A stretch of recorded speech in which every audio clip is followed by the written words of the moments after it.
Well, it's wonderful to be with everybody here today. It's quite a remarkable collection of insights, perspectives, people, and experiences, and I'm delighted to be part of it. I guess ever since I was a boy growing up in Lake Winnipeg in a fishing family of people that were fishing for over a century, Icelandic and indigenous fishermen, and I have behind me here a picture that I took as a boy on one of the most famous harbors in Lake Winnipeg. I've always migrated to where real people with real problems live and work together. And no matter where I've gone in life, I've always been anchored by kind of that deep sense of the importance of understanding where the world really operates on ground zero.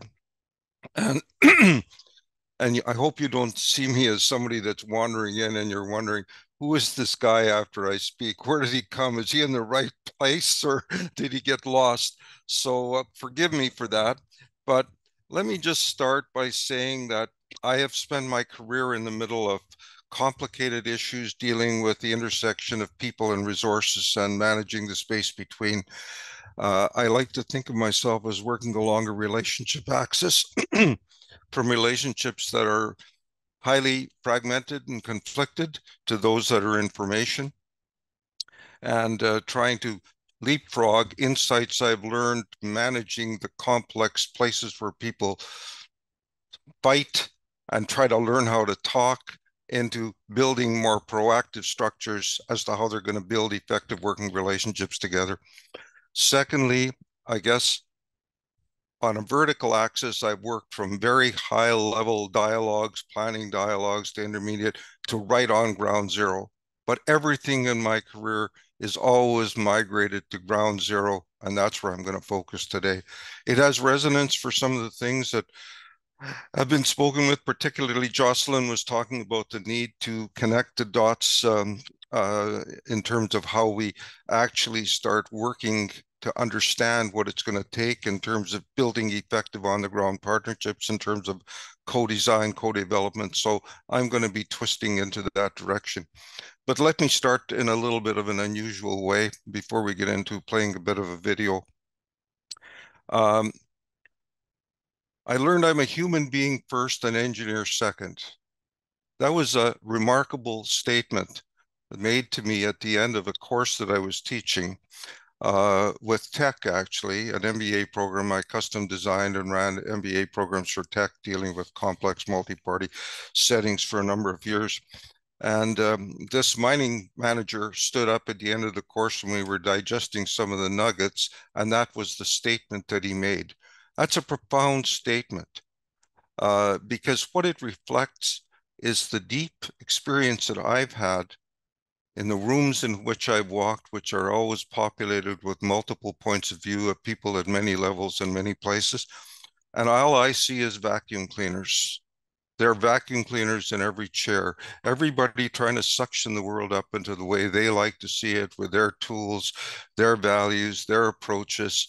And everybody is in that room when I walk into the middle of that space between them with their own vision of how they're going to deal with their responsibilities and contribute. But inevitably, I have to get those vacuum cleaners turned off. And some of the noisiest vacuum cleaners are professionals, because it seems to me that no matter where you are in the world, whether you've been trained as an engineer in Sri Lanka, London, or in Canada, you think like an engineer. And so when that engineer, that mine manager, stepped outside of himself and said, I've actually had a revelation here in this course that I have to step outside of myself and not lose sight. Now, this is a farm boy, grew up as a farm boy. And he suddenly realized what I knew on that farm is what I should be taking into a lot of these complicated situations that I'm dealing with here. I should mind my own memories, mind my own experiences, forget about learning from somebody else. So now let me just take you into a little. I've become allergic to PowerPoints. I have a couple, but I'm not big on them. So let's make a PowerPoint together. Let's put a circle around the head of that engineer. And now I want you to draw a circle of circles, a whole series of circles, and populate it now first with accountants, engineers, social scientists, whatever accommodates you. Then flip that around and put them inside a business unit inside a major organization. Maybe they're now in marketing, they're in the legal department, they're in the operations department, wherever they are. Now let's turn it around. One of them is inside a First Nation community, one of them is inside a big company, one is inside a labor union. This is the world in which I live and have lived for a very long time. All of these things, because all of these are moving parts, and within these organizations and between and among them, there's spaces between. So my business is the world of the space between. The only person that's ever answered when I do this program, in an MBA program, as to what they see, they always see, well, I see a bunch of circles, Sigurdson. What the hell are you talking about? Of course, that's what I see. Only one person, an Indigenous guy, said, no, I only see the space between. And I say, well, that's what we're going to be exploring here. The next thing I say to my engineering friend at the very beginning that caused them, I said, you know what, you're going to like this course a lot. Do you know why? Because I'm going to teach you how to turn straight lines into circles. Are you liking the course so far? That's where we began. So now I want to just play something. This is an interaction, and I want you to think deeply about what's being said.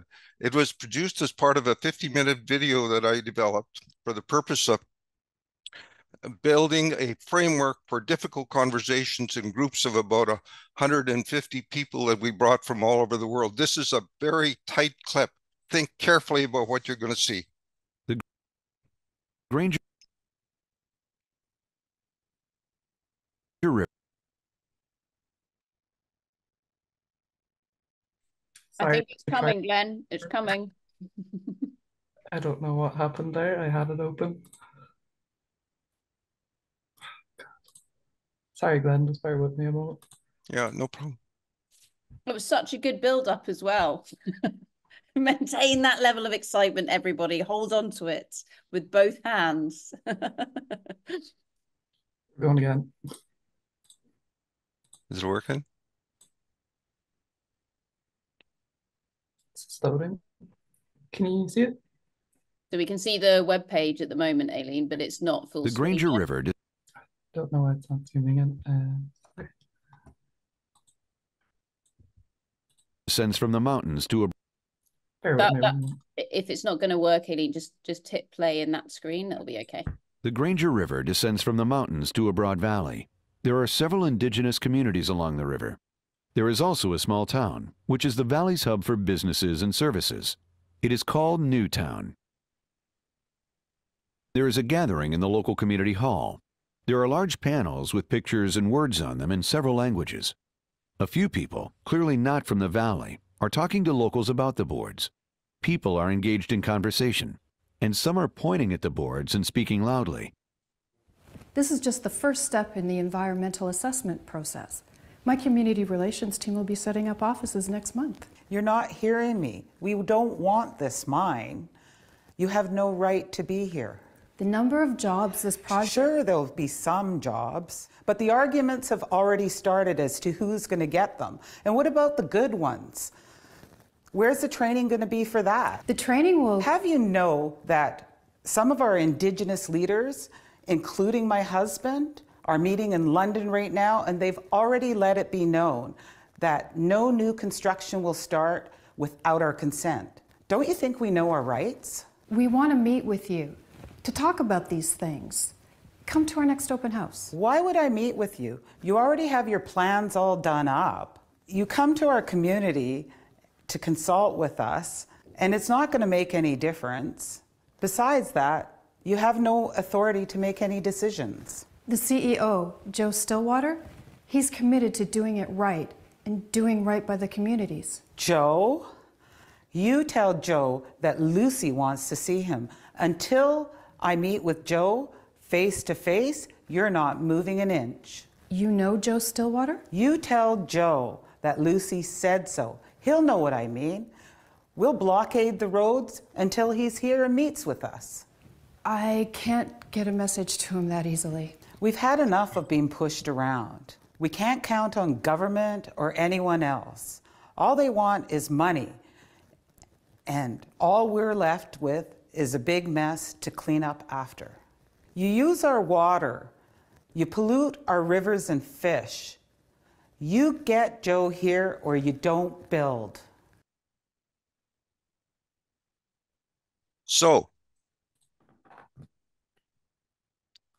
Lucy's got some fairly strong views. Lucy is part of a long video of an hour that stretches from a small junior company beginning exploration in the 1970s and translating all the way up into 2014 with a mega company that's now operating and things in between. And the interesting thing that I developed in this was to create a connection between the young Lucy and the young CEO that was running the company now at its height. And that was what I used as a device to show the reverse, the implication. Had they not had that relationship, would this video have turned out very differently? So that's what I was doing with that particular thing. Now let's take the first slide, Eileen, if you could.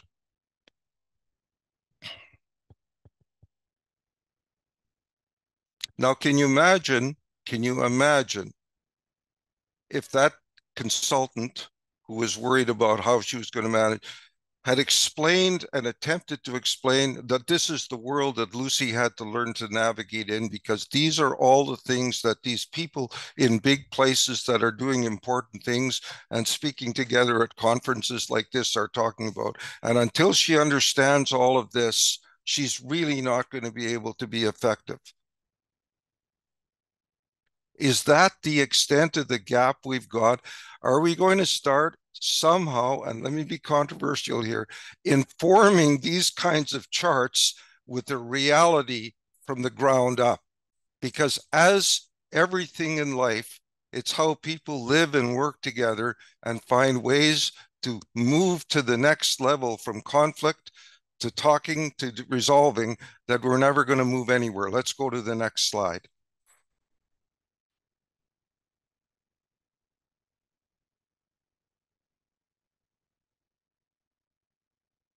Now, I work on a very simple platform that if you really want to manage to the greatest possible degree risk and opportunity, that value zone is created by looking at relationships as assets.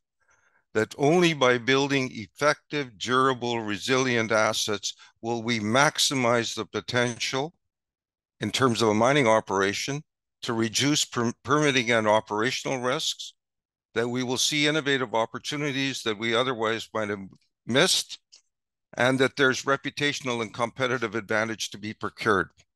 And the way you begin determines how you're going to move on the trajectory to take you to that maximum value zone. If you walk into a room on the nature of engagement platform and say it's my way or the highway, you're not building a very good relationship. If all you're saying is, well, we come to tell you folks a little bit about what we're going to be doing up here, that's not going to work so good either. If you start gradually moving to informing, listening, feedback, it's all good. But fundamentally, the question you have to ask is not whether you're getting a license or IFPIC or anything. It's, is it in your strategic interest from a corporate point of view or a community point of view, because there's both a business case and a community case, to find new ways of building a collaborative working relationship that is going to create the ultimate value point. I often say, and I wrote it years ago in the Journal of Corporate Citizenship in about 1998, that it's good to be good, but not good enough. Only will value be created if you're seen to be doing good by people who see the world opposite in interest to you. And so the maximum value creation zone is really about creating a world where we come to understand that it's in our interest and our mutual interest to build reciprocal mutual relationships. But that's going to require, as Jocelyn said, understanding the importance of building co-design and co-developed outcomes. But if you're going to manage risk, if you can't manage risk at the ground zero, at the place where it actually all begins, where people move rocks and you start to mine your own approaches and your own ways of maximizing your interest, you don't need to worry about all these legal things about duty to consult. You have to ask what's in our interest and how are we going to get that? And are we going to start seeing relationships as important an asset as the mineral deposit base? It's interesting to look back as well on one final thing, and I'll stop here because I'm getting close to my time. Brundtland was extremely prescient. She writes, when the terms of reference of our commission were originally being discussed in 1982, there were those who wanted its considerations to be limited to environmental issues only. This would have been a grave mistake. The environment does not exist as a sphere separate from human actions, ambitions, and needs, and attempts to defend it in isolation from human concerns have given the very word environment a connotation of naivety in some political circles. So I guess I leave at this point. Think of that young engineer or that mine manager who steps outside of himself. And I think that's what it takes. It takes the ability to wean ourselves from the presumptions and assumptions that we make within us and within our organizational structures if we're going to reach a new place and a new plateau. So on that, I turn myself back over to Sarah. Thank you so much. Awesome. Thank you so much, Glenn, for that. Everyone, please give the fabulous Glenn a massive round of applause. Absolutely fantastic. Glenn, one question very quickly before we go on to our next speaker. In terms of that video that you showed, where we had those two individuals speaking to one another, it was really interesting because neither of them really seemed to be listening to one another at all. Is that something that comes through when you were doing that training session? Was the importance to not just listen to the words that people are saying, but what someone's really trying to mean deep down? Yeah, the video, that's just one clip very early in the video. So that's the whole point of it. What this was not a training session.